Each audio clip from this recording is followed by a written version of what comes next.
차기 회장 선거를 놓고 파행을 겪고 있는 뉴욕 한인회가 결국 총회를 열고 회칙 개정 등 선거 절차 지속 여부를 결정하겠다고 밝혔습니다. 노인들을 겨냥한 사기 사건이 계속 증가하고 있습니다. 최근에는 ATM을 이용한 사기 사건이 잇따라 각별한 주의가 요구됩니다. 3월 인플레이션이 5%를 기록하면서 9개월 연속 둔화해 2021년 5월 이후 최저로 내려왔습니다. 뉴욕시 당국이 치안을 강화하기 위해서 로봇계 디지독을 범죄 현장에 다시 투입하기로 했습니다. 바이든 행정부가 펜타닐에 대한 공급망을 차단하기 위한 조치들을 강화한다는 방침을 밝혔습니다. 이상은 이 시각 주요 뉴스입니다. 시청자 여러분 안녕하십니까? KBN 뉴스입니다. 차기 회장 선거를 놓고 파행을 겪고 있는 뉴욕 한인회가 결국 총회를 열고 회칙 개정 등 선거 절차 지속 여부를 결정하겠다고 밝혔습니다. 앞서 역대 회장단 협의회는 자신들이 정상화위원회를 주도하겠다고 밝히고 있어서 또다시 마찰이 우려됩니다. 보도에 지한샘 기자입니다. 뉴욕 한인회가 차기 회장 선출을 위한 총회를 개최합니다. 뉴욕 한인회는 어제 플러싱에서 이사회를 개최하고 후보자 자격 논란으로 무산된 제38대 뉴욕 한인회장 선거를 진행하기 위해 이번 달 말 정기총회를 열어 회칙 개정 여부를 결정하겠다고 밝혔습니다.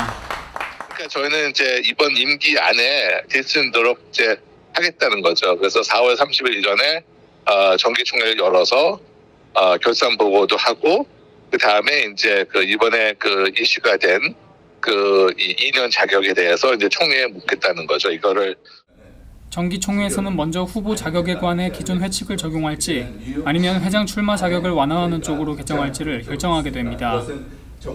총회에서 기존의 회칙에 문제가 없다고 결정되면 중단됐던 선거는 진강 후보가 단독 후보로 결정돼 인준 표결을 통해 차기 회장의 당선이 확정됩니다. 반면 출마 자격을 고치는 쪽으로 결정이 되면 새롭게 후보 등록을 받아 선거를 치르게 됩니다. 한인회는 새롭게 선거를 치르게 될 경우 일정을 서둘러 늦어도 6월 말까지는 선거 절차를 마무리한다는 계획입니다. 또 차기 회장 선출까지 2개월여 동안 현 찰스윤 회장의 임기를 연장하는 안도 투표를 통해 결정할 예정입니다. 지금 저희가 하는 것도 정기총회에다가 물어본다는 거죠. 그래서 저희가 마무리 짓고 나가는 것도 이제 총회 인준을 받겠다는 거죠. 하지만 이사회의 이 같은 결정은 그동안 수차례 모임을 갖고 정상화위원회 구성을 추진해온 역대 회장단과의 뜻과는 상충돼 또 다른 마찰도 예상됩니다. 역대 회장단 협의회는 지난 7일 회의를 통해 역대 회장단 의장이 위원장을 맡는 정상화위원회 구성을 결의한 바 있습니다. KBN 뉴스 지한샘입니다. 노인들을 겨냥한 사기 사건이 계속 증가하고 있습니다. 연방수사국에 따르면 2021년 사기 피해를 당한 60세 이상은 모두 92,371명으로 총 피해액은 16억 8,500만 달러가 넘었습니다. 최근에는 ATM을 이용한 사기 사건이 잇따라 발생해 각별한 주의가 요망됩니다.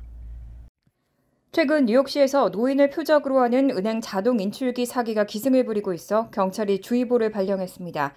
뉴욕시경은 주로 노인이 은행 ATM에 카드를 넣으면 사기꾼이 접근해 현금을 바닥에 흘리고 돈을 떨어뜨린 것 같다고 말한 후 카드를 훔치는 사기 행각이 벌어지고 있다고 밝혔습니다. 피해자가 돈을 주우려고 몸을 숙일 때 사기범은 ATM에 있는 은행 카드를 빼낸 뒤 가짜 카드로 바꿔치기 하고 이후 훔친 카드를 가지고 다른 곳에서 피해자의 돈을 빼낸다는 수법입니다. 사기범들은 표적으로 삼은 노인이 핀 번호를 누를 때 이를 유심히 관찰해 암호를 확인한 뒤 사기 행각을 벌이고 있습니다. 뉴욕시경은 신고된 피해자가 40명이 넘는다며 특히 최근 2달 동안 15회 이상 피해가 발생했고 피해액도 7만 7천 달러 이상이라고 밝혔습니다. 한편 연방수사국 보고서에 따르면 2021년 기준 뉴욕주의 경우 60세 이상 사기 피해액은 총 1억 8,800만 달러로 집계됐습니다. 캘리포니아 4억 2,700만 달러, 플로리다 2억 2,400만 달러에 이어 세 번째로 많은 수치입니다. 뉴저지는 8,754만 달러로 전국에서 5번째로 많았습니다. 3월 인플레이션이 5%를 기록하면서 9개월 연속 둔화했습니다. 특히 휘발유 가격이 크게 하락하면서 소비자 물가지수 상승을 둔화시킨 것으로 분석되는데요. 2021년 5월 이후 최저로 내려왔습니다. 오늘 노동부는 3월 소비자 물가지수가 전년 같은 달과 비교해 5.0% 올랐다고 발표했습니다.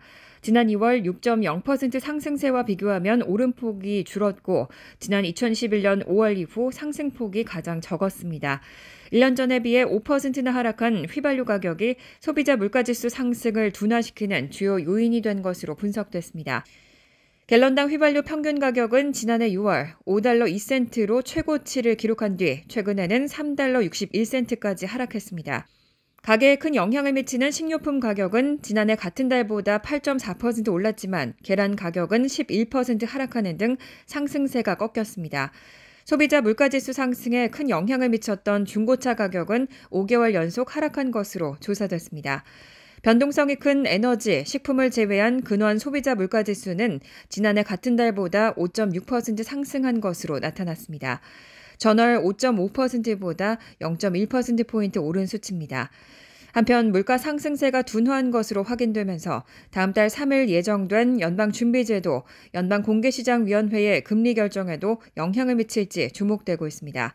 다만 기준금리를 결정하는 연준은 소비자 물가지수보다 고용시장의 동향에 더 주목할 것이라는 주장도 나왔습니다.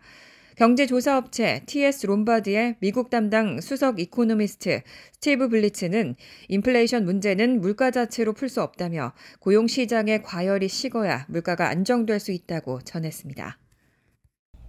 지난 10일 켄터키주 루이빌의 올드 내셔널 은행 건물에서 벌어진 총기 난사 사건 현장이 담긴 경찰의 바디 카메라 영상이 공개됐습니다. 신참 경찰 한 명은 현장에 도착한 후 몇 분 만에 머리에 총상을 입었습니다. 아슬아슬하게 총알이 비껴간 다른 동료 경찰은 범인과 총격전을 벌였습니다. 지난 10일 켄터키주 루이빌 올드내셔널 은행 건물에서 벌어진 총기 난사 사건 현장에 출동한 2명의 경찰 몸에 부착된 카메라에는 경찰이 범인과 총격전을 벌이고 제압하는 장면이 담겼습니다. 사건 당일 오전 8시 38분 루이빌 경찰에 총격 사건 신고가 들어왔고 경찰 2명은 3분 만에 현장에 도착했습니다. 하지만 범인은 경찰들이 순찰차에서 내리기도 전에 그들을 향해 총을 발사했습니다. 감시 카메라에 찍힌 범인은 건물 안에서 청바지 차림에 소총을 들고 있었고 이미 다수의 사람들에게 총을 난사한 뒤였습니다. 출동한 경찰 중 한 명인 고리 갤러웨이는 순찰차에서 소총을 꺼내고 날 엄호해줘라고 말했습니다. 갤러웨이는 10일 전 경찰 아카데미를 졸업한 니콜라스 밀트를 훈련시키고 있었습니다. 영상을 보면 경찰들이 건물 정면으로 이어지는 계단을 오르려는 순간 범인이 총을 난사하기 시작했고 영상에 담기진 않았지만 윌트는 그 순간 머리에 총상을 입었습니다. 갤러웨이도 어깨에 아슬아슬하게 총알이 스쳐 영상을 보면 바닥에 쓰러졌다가 곧바로 일어나 콘크리트 화단 뒤에 몸을 숨겼습니다. 길 건너편 행인이 촬영한 영상 속에서 갤러웨이는 화단의 양편을 오가며 범인에게 총을 발사할 기회를 찾고 있었고 이후 곧 다른 경찰차들이 사이렌을 울리며 현장에 도착하기 시작했습니다. 다른 경찰들이 가담해 총을 발사하면서 건물 유리창이 박살났고 갤러웨이는 현장 도착 3분 뒤인 오전 8시 44분 범인에게 총을 발사하고 범인을 맞췄다, 쓰러진 것 같다고 외쳤습니다. 루이빌 대학병원장에 따르면 윌트는 중상을 입었지만 안정적인 상태를 유지하고 있는 것으로 전해졌습니다. 이렇게 미 전역에서는 총기 폭력 사건이 계속 증가하는 추세입니다. 최근 설문조사에서 미국 성인의 절반 이상은 자신이나 가족 구성원이 총기 폭력을 경험했다고 대답했습니다. 온라인 매체 악시오스의 보도에 따르면 비영리재단 카이저 가족재단이 시행한 설문조사에서 미국 성인의 54%는 자신이나 가족 구성원이 총기 폭력을 경험했다고 대답했습니다. 성인 5명 가운데 1명인 21%는 직접 총기 위협을 받았고 6명 중 1명, 17%는 누군가 총에 맞는 것을 직접 봤다고 밝혔습니다. 심지어 19%는 총기 자살을 포함해 총에 맞아 숨진 가족 구성원이 있다고 대답했습니다. 미국에서 총기 폭력으로 인한 사망자는 계속 늘고 있습니다. 비영리재단 총기폭력 아카이브 자료를 보면 지난해 총기폭력 관련 사망자는 2만 200명으로 2018년 14,943명에서 35% 증가했습니다. 올해 들어 지금까지만 이미 11,653명이 총기폭력으로 사망한 것으로 집계됐습니다. 이런 가운데 특히 유색인종이 총기폭력에 더 많이 시달리는 것으로 조사됐습니다. 흑인 성인의 31%, 히스패닉 성인의 22%는 누군가 총격당하는 모습을 직접 목격했고 백인 성인은 14%가 총격 현장을 직접 본 것으로 나타났습니다. 특히 흑인 성인은 3명 가운데 1명, 34%가 가족 구성원이 총으로 사망했다고 밝혔는데 이는 백인 성인 17%의 2배 수준입니다. 또 흑인 성인의 32%, 히스패닉 성인의 33%는 매일 또는 거의 매일 자신이나 사랑하는 사람이 총기 폭력에 희생될까 봐 걱정한다고 대답했습니다. 반면 백인 성인은 10명 중 1명, 10%에 그쳤습니다. 퓨 리서치 센터는 최근 2년 동안 어린이의 총기 사망이 2019년 1,732명에서 2021년 2,590명으로 50% 증가했다고 밝혔습니다. 뉴욕시 당국이 로봇개, 디지독을 범죄 현장에 다시 투입하기로 했습니다. 프라이버시 침해 등의 우려로 한번 철회했었는데 뉴욕시의 치안을 강화하기 위해서 필수적이라는 입장입니다. 에릭 애덤스 뉴욕시장은 어제 기자회견을 열고 뉴욕 경찰은 범죄와 싸우기 위해 더 많은 로봇을 활용할 것이라고 밝혔습니다.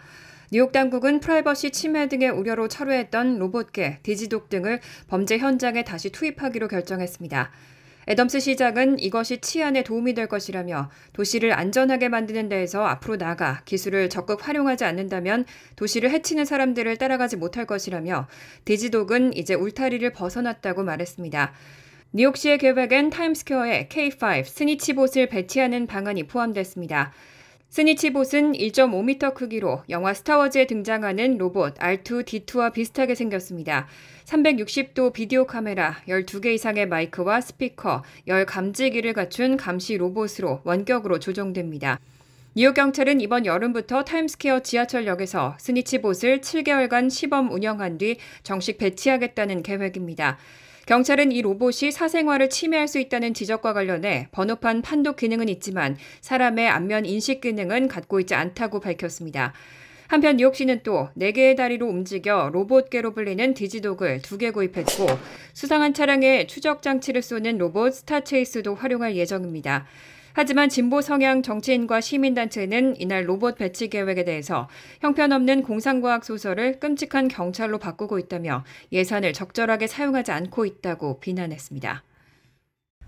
트럼프 전 대통령은 이른바 성추문 입막음 사건으로 법원에 기소돼 조사를 받고 있습니다.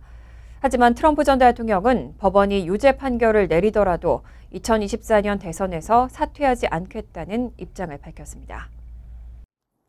트럼프 전 대통령은 어제 방영된 폭스뉴스 인터뷰에서 이른바 성추문 입막음 사건으로 법원이 유죄 판결을 내리더라도 2024 대선에서 절대 사퇴하는 일은 없을 것이라며 사퇴는 자신의 방식이 아니라고 말했습니다.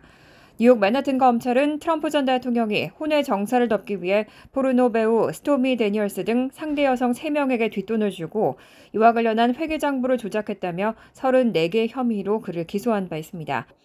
트럼프 전 대통령의 다음 공판기일은 오는 12월 4일로 잡혔지만 정식 재판은 내년 초에 본격 시작될 것으로 보입니다. 하지만 트럼프 전 대통령은 자신에 대한 혐의를 전면 부인하고 앨런 브래그 맨하튼 지검장이 정치적 동기 때문에 사건을 조사하고 있다고 비판했습니다.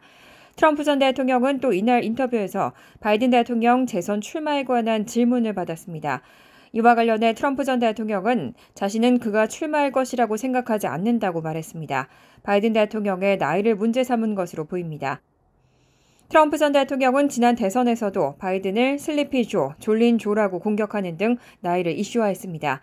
역대 최고령 대통령인 바이든 대통령은 지난 10일 NBC 방송 투데이쇼에 출연해 자신은 대선에 출마할 계획이지만 아직 그것을 발표할 준비가 돼 있지 않다고 언급했습니다. 펜타닐은 미국에서 심각한 사회 문제가 되고 있습니다. 바이든 행정부가 펜타닐에 대한 공급망을 차단하기 위한 조치들을 강화한다는 방침을 밝혔습니다. 워싱턴 포스트에 따르면 최근 미국에서 18세에서 49세 가운데 사망 원인 1위는 불법 펜타닐 중독입니다. 지난해 미국에서는 약 11만 명이 약물 과다 복용으로 숨졌고 이 중 3분의 2가 펜타닐에 중독된 사례였습니다. 펜타닐로 인한 사망자는 2019년보다 94% 증가했고 교통사고, 총기, 자살로 인한 사망자보다 많았습니다. 이와 관련해 바이든 행정부는 펜타닐에 대한 공급망 차단을 강화한다는 방침을 발표했습니다. 어제 커린장 피에르 백악관 대변인은 역사적인 양의 불법 펜타닐을 압수하고 밀매자를 표적으로 삼기 위해 몇 가지 연방 조치들을 조정할 것이라고 전했습니다. 이날 언급된 조치들은 정보기관, 사법기관 간 정보 공유 강화와 마약 밀매를 막기 위한 민간 부문과의 협력 강화, 마약 밀매 자금의 미국 금융 시스템 접근 차단과 불법 합성 약물에 대한 법적 허점 보완 등입니다. 한편 법무부의 마약 단속 태스크포스는 지난해 9월까지인 2022 회계연도 기준 펜타닐과 관련된 427건의 조사를 실시하고 유죄 판결 3,337건 등을 이끌어냈습니다. 또 지난달부터 국토안보부는 국경에서 펜타닐 유입을 막는 새로운 작전에 돌입해 첫 주에만 400kg 이상의 펜타닐을 압수했습니다. 마약 단속국은 지난해에만 5,750만 개 이상의 펜타닐을 포함한 처방약과 6,200kg 이상의 펜타닐 분말을 압수했습니다. 그 외에도 백악관 국가마약통제정책국과 관세국경보호청 등 행정부 각 부처는 펜타닐에 대한 통제 작업을 지속적으로 진행하고 있습니다. 최근 설문조사에서 미국인의 절반가량은 자동차를 전기차로 바꿀 생각이 없다고 대답했습니다. 가장 큰 이유로는 비싼 가격을 꼽았고 충전소가 부족해 불편하다는 점도 그 이유로 꼽혔습니다. 어제 AP통신과 시카고대 여론연구센터와 에너지정책연구소가 공개한 설문조사 결과에 따르면 응답자의 47%는 다음에 자동차를 살 때 전기차를 구매할 가능성이 없다고 밝혔습니다. 이번 조사는 지난 1월에서 2월 미국 성인 표본 5,408명을 대상으로 이뤄졌습니다. 이 설문조사에서 전기차 구매 가능성이 아주 높다는 응답은 19%, 어느 정도 가능성이 있다고 답한 비율은 22%로 응답자의 41%가 긍정적이라고 대답했습니다. 이 조사 결과를 바탕으로는 미국인 10명 가운데 4명이 앞으로 전기차를 구매할 의사가 있다는 의미입니다. 반면 전기차를 선호하지 않는 요인으로는 응답자 10명 가운데 6명꼴로 비싼 가격을 꼽았습니다. 자동차 정보 사이트 켈리 블루북에 따르면 미국에서 판매되는 전기차 신차의 가격은 평균 5만 8천 달러가 넘습니다. AP통신은 미국에서 팔리는 전체 자동차 가격이 평균 4만 6천 달러 아래인 점에 비춰보면 전기차 가격은 쉽게 접근하기 어려운 수준이라고 지적했습니다. 또 재무부의 새로운 규정으로 7,500달러의 세금 공제 혜택을 받을 수 있는 전기차가 줄어들고 공제 금액이 절반인 3,750달러 수준으로 축소될 수 있기 때문에 소비자들을 전기차로 유인하기에 충분하지 않다는 지적도 나옵니다. 이외 충전소가 부족하다는 점도 전기차를 선호하지 않는 이유로 꼽혔습니다. 이번 조사 응답자 가운데 4분의 3은 충전소가 너무 적다고 지적했고 이들 가운데 절반은 전기차를 사지 않는 주된 이유라고 대답했습니다. 간추린 소식입니다. 민주당이 차기 대선 후보 지명을 위한 2024년 전당대회를 민주당 텃밭 중 하나인 시카고에서 개최하기로 했습니다. 민주당 전국위원회는 차기 전당대회 개최지로 시카고와 애틀랜타, 뉴욕을 넣고 고심한 것으로 알려졌습니다. 이로써 민주당은 내년 1월에서 6월 사이 경선을 진행한 뒤 8월 시카고에서 차기 대선 후보를 확정하게 됐습니다. 2024 민주당 전당대회는 내년 8월 19일부터 22일까지 나흘간 개최되며 최종 후보를 선출할 약 5,000명에서 7,000명의 대의원을 포함해 최대 5만 명의 방문객이 시카고를 찾을 것으로 보입니다. 인터넷 매체 엑시오스는 여론조사기관인 퓨 리서치 센터 조사를 인용해 미국 성인의 53%는 임신 중단을 위해 낙태약을 그들의 주에서 허용해야 한다고 답변했습니다. 응답자의 22%는 낙태약을 불법으로 지정해야 한다고 했고 24%는 잘 모르겠다고 답했습니다. 낙태권 옹호단체인 구투마허 연구소에 따르면 미국에서 약물에 의한 임신 중절은 전체 낙태의 절반을 넘었습니다. 민주당 지지자 또는 민주당 성향 무당파의 73%는 그들의 주에서 낙태가 합법이어야 한다고 답한 반면 공화당 지지자의 35%는 그들의 주에서 낙태약이 합법인 것에 반대한다고 답했습니다. 펜실베니아 연방검찰은 최근 30대 한인 박모 씨와 안모 씨 등을 포함해 모두 8명을 PPP와 EIDL, SBA 융자 사기 혐의로 기소했다고 밝혔습니다. 이들은 사기 사건의 주범인 프랭크 해밀턴의 지시로 휴면 상태에 있거나 제한적인 영업을 하는 회사의 세금 보고 서류, 종업원 기록과 은행 스테이트먼트 등을 위조해 팬데믹 지원금을 신청해 700만 달러를 허위 수령한 혐의를 받고 있습니다. 연방법원 선고 기준에 따라 이들에게는 각각 최대 20년형의 징역형이 선고될 수 있습니다. 뉴저지 주지사 스템 장학생 신청 접수가 오는 6월 9일까지 진행됩니다. 신청 대상은 2023년 가을학기 기준으로 고교 10학년부터 대학 및 대학원생으로 평균 학점 3.5점 이상이면 지원할 수 있습니다. 장학생으로 선발되면 2013-2024 학년도 동안 연구 및 엔지니어링 설계와 관련한 각종 프로젝트에 참여하게 되고 대학 및 대학원생의 경우 프로젝트 팀 리더로 활동하게 되며 성공적으로 팀을 이끌게 되면 $1,000의 보수가 지급됩니다. 환율과 증권 소식입니다.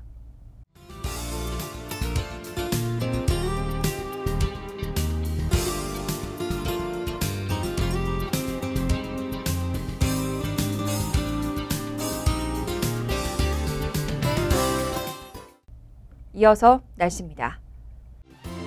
목요일은 화창하겠습니다. 낮 최고 기온은 86도, 섭씨 30도, 밤 최저 기온은 63도, 섭씨 17도로 예상됩니다. 금요일도 화창하겠습니다. 토요일은 흐린 가운데 오후부터는 때때로 소나기 내릴 가능성이 있습니다. 이상으로 KBN 뉴스를 마칩니다. KBN과 함께 즐거운 저녁 되시기 바랍니다.